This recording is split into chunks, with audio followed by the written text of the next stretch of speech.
Hello दोस्तों, welcome to Adda 24/7 Regulatory Bodies and Associate channel. I'm your mentor Veer and I'm here with a very important and very requested session. देखिए bank of Baroda ने यहाँ पे local bank officer की bumper vacancy निकाली है रफली around 2500 के आसपास। और यहाँ पे एक बहुत ही इंपॉर्टेंट जो डाउट आ रहा है बच्चों का that is related to eligibility. तो इस सेशन में क्रिस्प मैनर में मैं आपको क्लियर करूंगा कि आप इस एग्जाम के लिए एलिजिबल हो या नहीं हो। तो एंड तक बने रहना बहुत ज्यादा जरूरी है। बहुत लेंदी सेशन नहीं रहेगा, क्रिस्प रहेगा और आपकी प्रॉब्लम को सॉल्व करने वाला होगा। तो चलिए दोस्तों स्टार्ट करते हैं, लेकिन स्टार्ट करने से पहले अगर चैनल पे नए हो तो जल्दी से चैनल को सब्सक्राइब कर लो, वीडियो को लाइक कर दो और गूगल प्ले स्टोर से हमारे ऐप अड्डा 24/7 को डाउनलोड कर लो। यहाँ आपको बहुत सारी चीजें फॉर फ्री मिलती है, कंटेंट से लेके मॉक टेस्ट तक, along with latest job alerts. Moreover अगर आप हमारे किसी कोर्स में एनरोल करते हो using the code that is being shown on your screen तो आपको मैक्सिमम डिस्काउंट भी मिलता है। The code is Y581। तो चलिए दोस्तों बात करते हैं एलिजिबिलिटी की। तो देखिए पहली जो एलिजिबिलिटी है that is in terms of age 21 से 30 फॉर जनरल कैंडिडेट्स, और जो हमारे रिजर्व कैंडिडेट्स होते हैं उनके लिए यहाँ पे जो गवर्नमेंट रूल्स रहते हैं उसके हिसाब से एज रिलैक्सेशन रहता ही है। आई थिंक आपको ज्यादातर को वो पता रहता है, तो उसमें कोई पॉइंट ऑफ कंटेंशन नहीं बनता यार, है ना। कंटेंशन कहाँ पे बनता है, डाउट कहाँ पे आता है ना। डाउट हमारे पोस्ट क्वालिफिकेशन एक्सपीरियंस पे आता है। ये वो क्राइटेरिया है जिस पे सबसे ज्यादा डाउट आते हैं। फिर भी एक और क्राइटेरिया है which is related to qualification, है ना। तो क्वालिफिकेशन भाई देखो सिंपल ग्रेजुएशन मांगा हुआ है। अब आपके पास 1 साल का एक्सपीरियंस है तो ग्रेजुएशन तो हो गई यार, है ना। बैंकिंग में अगर 1 साल का एक्सपीरियंस है।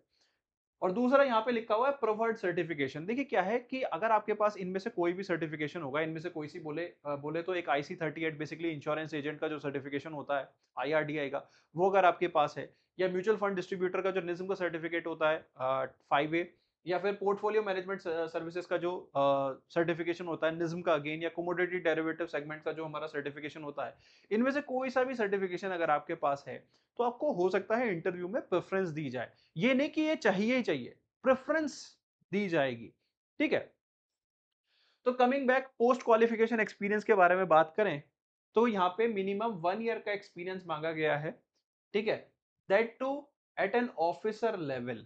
अब ये ऑफिसर लेवल क्या होता है इसको अभी डिटेल में डिस्कस करेंगे। In any of the schedule commercial bank, तो किसी भी शेड्यूल कमर्शियल बैंक में, चाहे वो पब्लिक सेक्टर बैंक है प्राइवेट सेक्टर बैंक में, 1 साल का experience eight an officer level. Problem कहाँ आती है, बच्चों को नहीं पता होता कि भाई ये ऑफिसर लेवल हम किसे कहें, ठीक है। तो यहां पे मैं आपको देखो दोस्तों क्लियर क्लियर आपको बताता हूं, ठीक है। 1 सेकेंड, अच्छा। तो सबसे पहले देखिए अगर आप DM ग्रेड पे आते हैं किसी भी प्राइवेट बैंक में, देखिए पब्लिक सेक्टर बैंक में तो अगर आप PO या हायर लेवल पे हैं तो आप ऑफिसर हैं। कोई भी पब्लिक सेक्टर बैंक है, SBI है, BOB है, खुद BOB, है ना, इंडियन बैंक है, कोई भी बैंक है, अगर आप PO या हायर लेवल पे हैं तो आप ऑफिसर लेवल पे हैं। बट मुझे नहीं लगता कोई भी जो पब्लिक सेक्टर बैंक में ऑफिसर लेवल पे है तो वो यहाँ पे अप्लाई करेगा अनटिल और अनलेस उसे अपने सर्किल में पोस्टिंग चाहिए, ठीक है। तो सिंपल सी बात है, अगर आप पब्लिक सेक्टर बैंक में ऑलरेडी एक PO या हायर डेजिग्नेशन पे हो तो आप ऑफिसर लेवल हो, सीधी सीधी बात है, ठीक है। मेन प्रॉब्लम कहाँ आती है, प्राइवेट बैंक्स में आती है। और प्राइवेट बैंक्स में मैं आपको बता दूं अगर आपका DM ग्रेड है 1 और 2 यू आर एलिजिबल।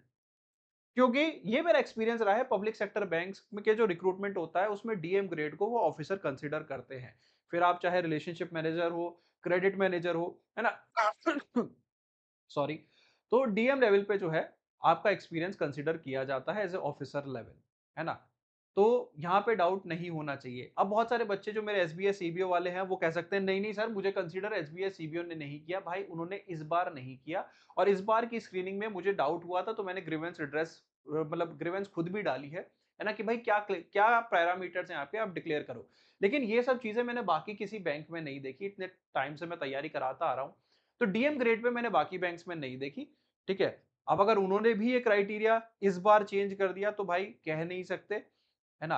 अब फिर कैसे पता लगेगा, तो पता लगेगा आपकी जॉब प्रोफाइल से। तो जॉब प्रोफाइल फिर वो चाहे DM हो या AM हो, है ना, वो जॉब प्रोफाइल में अभी डिस्कस करूंगा ही। लेकिन मेरा ये कहना है कि मेरे पर्सनल एक्सपीरियंस में, अब देखो थोड़ा सा रिस्क तो बनता ही है यार।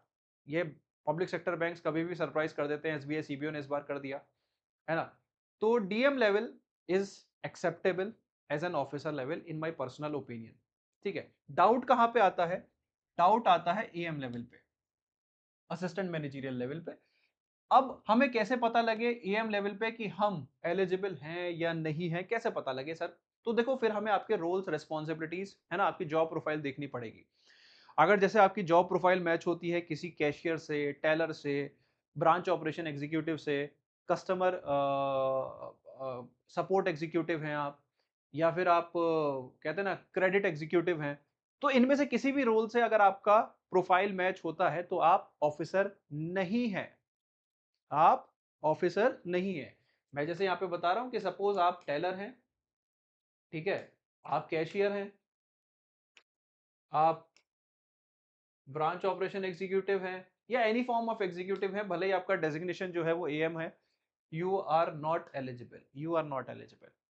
ठीक है। तो सर कौन से रोल्स एंड रिस्पॉन्सिबिलिटीज पे हम एलिजिबल हो जाते हैं? फॉर एग्जाम्पल आप किसी भी रिपोर्टिंग के लिए रिस्पॉन्सिबल हैं, है ना, you are a signing authority, loan disbursal, you are the authority to approve it.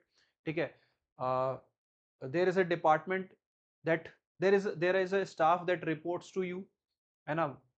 या फिर बेसिकली अगर आप डिसीजनल रोल्स में हैं तो आप जो है ऑफिसर लेवल में कंसीडर किए जा सकते हैं, लेकिन उसके लिए आपका जॉब प्रोफाइल ये प्रूव करता हुआ हो कि you are responsible for the auditing in the branch, तो वो भी एक ऑफिसर लेवल होता है। ठीक है। तो यहाँ पे क्या है, यहाँ पे रोल आ जाता है आपके जॉब प्रोफाइल का। अब देखो इतने सारे जॉब प्रोफाइल्स, इतने सारे रोल्स, रिस्पॉन्सिबिलिटीज, परमिटेशन, कॉम्बिनेशन होते हैं, तो हर किसी को तो क्लियरली मैं यहाँ पे स्पेसिफाई नहीं कर सकता, है ना। प्रैक्टिकल रीजन है, आपको भी पता है।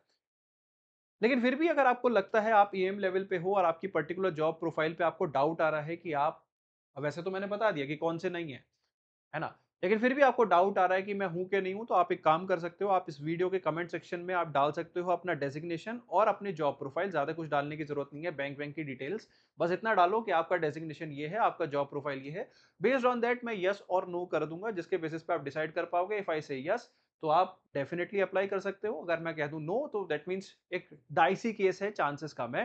फिर भी आप रिस्क लेना चाहो तो ले सकते हो, क्योंकि देखो फिर डाइसी हो जाता है थोड़ा सा, क्योंकि आजकल फिर क्या होता है यार, देखो आपने रिटर्न निकालता है, अब जैसे इस बार सीबीओ में क्या हुआ, मेरे बहुत सारे स्टूडेंट्स का बहुत हाई स्कोर आया, लेकिन उन्हें पता नहीं क्यों लास्ट ईयर तक उनको इंटरव्यू में तक कंसीडर किया। मेरे शोर मचाने का कारण यही था कि यार मेरा स्टूडेंट लास्ट ईयर एलिजिबल था, इस बार क्यों नहीं एलिजिबल है। और अभी भी मुझे ऐसे मैसेज डेली बेसिस पे आ रहे हैं, बच्चे अपनी आरटीआई के रिप्लाई भेज रहे हैं मुझे, है ना। तो मैंने भी ग्रीवेंसेस वगैरह रेज की हैं, जब भी मेरे पास कोई रिप्लाई आता है तो I will definitely share with you. तो coming back to the point, कि इसके बावजूद भी अगर आपके मन में डाउट आता है तो वीडियो के कमेंट सेक्शन में आप पोस्ट कर सकते हो, है ना।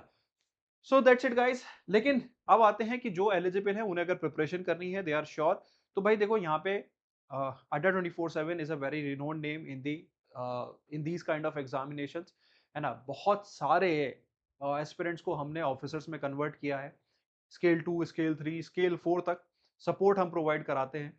तो भाई देखो ball is in your court. आपको क्या करना है, आपको कुछ नहीं करना। अगर आपको डाउट आता है आप हमारे मैराथन सेशंस में जाओ, आप देखो बच्चों के कमेंट्स, देखो जो लाइव ऑडियंस ने हमें अप्रिशिएट किया है। बाकी चीजें तो चिल्लाना, देखो हम चिल्ला चाटी नहीं करते, है ना। हम कंटेंट प्रोवाइड करते हैं एंड बेस्ट कंटेंट प्रोवाइड करते हैं।